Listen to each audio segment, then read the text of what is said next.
فقہ حنفی کے ایک بہت بڑے امام ہیں علامہ ابن حمام صاحب فتح القدیر، ہدایت شریف کی شرح فتح القدیر اس کے مصنف ہیں۔ آپ فتح القدیر میں کتاب الحج کے تحت فرماتے ہیں کہ جب زائر نبی پاک علیہ الصلوۃ والسلام کی بارگاہ میں حاضری دینے کے لیے سوئے مدینہ روانہ ہو تو اب وہ کیا نیت کرے؟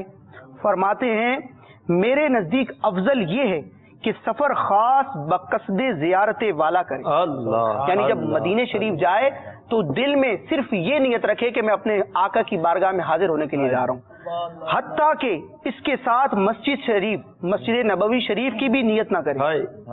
کیوں؟ اس کی کیا وجہ؟ حالانکہ مسجد کی طرف جانا یہ بھی عبادت ہے اور اچھی نیت اس پر ثواب ملے گا، لیکن یہ علامہ ابن حمام فرماتے ہیں کہ نبی پاک علیہ الصلوۃ والسلام کی بارگاہ کی زیارت کی خالصتاً نیت کرے، مسجد کی بھی نیت نہ کرے، کیونکہ اس میں نبی پاک علیہ الصلوۃ والسلام کی تعظیم زیادہ ہے۔ سبحان، ان کے طفیل حج بھی خدا نے کرا دیے، اصل مراد حاضری اسی پاک در کی۔ پھر آگے فرماتے ہیں کہ جب وہ حاضر ہوگا، نبی پاک علیہ الصلوۃ والسلام کی بارگاہ میں حاضر ہو جائے گا تو مسجد کی حاضری خود ہو جائے گی۔ سبحان اللہ۔